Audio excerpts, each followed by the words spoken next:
السلام علیکم ورحمۃ اللہ وبرکاتہ۔ اکثر لوگ یہ کہتے ہیں کہ ہم روزانہ استغفار کر رہے ہیں لیکن ہماری مشکلات ختم نہیں ہو رہی، ہماری پریشانیاں ختم نہیں ہو رہی۔ کیا آپ صحیح استغفار کر رہے ہیں؟ استغفار کرنے میں آپ کوئی غلطی تو نہیں کر رہے؟ تو آج کی ویڈیو آپ کی آنکھیں کھول دے گی۔ استغفار کے بارے میں لوگ کہتے ہیں کہ ہمیں بتلایا گیا ہے کہ استغفار کثرت سے کرو، استغفار سے آپ کی پریشانیاں ختم ہوں گی، آپ کے رزق میں اضافہ ہوگا، آپ کی مشکلات دور ہوں گی۔ ہم تو روزانہ کثرت سے استغفار کر رہے ہیں، پھر بھی ہماری دعائیں قبول نہیں ہو رہی، ہمارے رزق میں اضافہ نہیں ہو رہا، ہماری مشکلات ختم نہیں ہو رہی۔ تو اس کی کیا وجوہات ہے؟ دیکھیں، آج ہم قرآن و حدیث کی روشنی میں اس بات کو سمجھنے کی کوشش کریں گے، اور ایک ایسا راز بھی بتاؤں گا جو شاید اس سے پہلے آپ کو کسی نے نہ بتایا ہو، اور ان سارے سوالات کے جوابات آپ کو دینے جا رہا ہوں۔ لیکن استغفار کئی وجوہات کی وجہ سے ہمیں فائدہ نہیں دیتا۔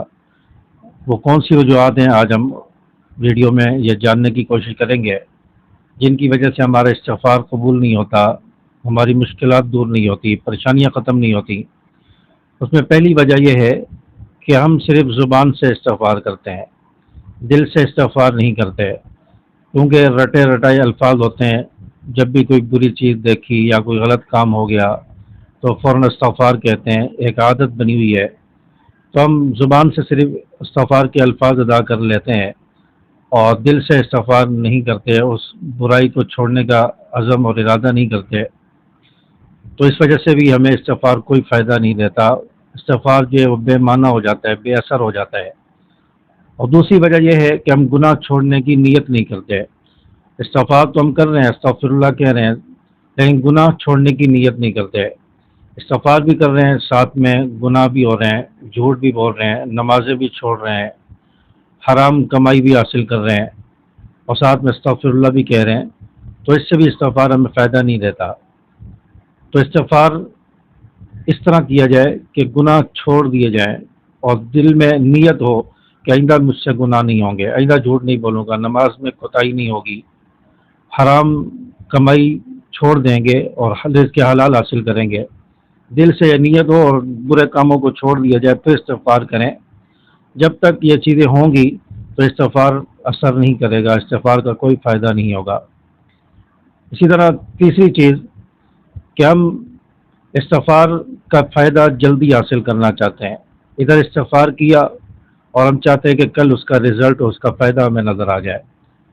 تو اللہ تبارک و تعالیٰ کی حکمت ہوتی ہے، کام میں تاخیر کرنا یہ بھی اللہ کی حکمت ہوتا ہے۔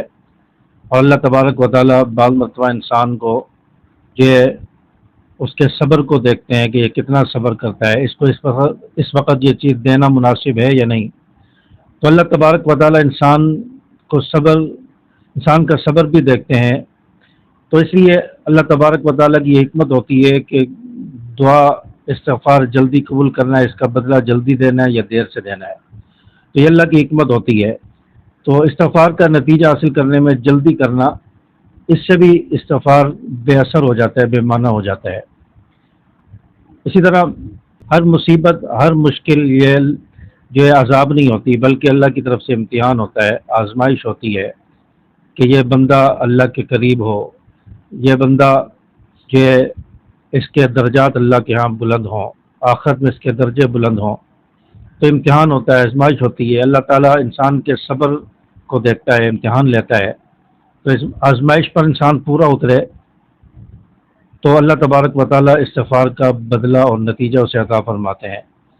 تو استغفار اگر یہ آپ استغفار کرنے کی وجہ سے بھی آپ پر پریشانیاں آ رہی ہیں، مشکلات آ رہی ہیں، تو سمجھ لیں کہ یہ اللہ تبارک و تعالیٰ کی آزمائش ہے، امتحان ہے، اور امتحان کو آپ نے کامیابی سے عبور کر لیا تو اللہ تعالیٰ جلد آپ کے حالات بدلیں گے۔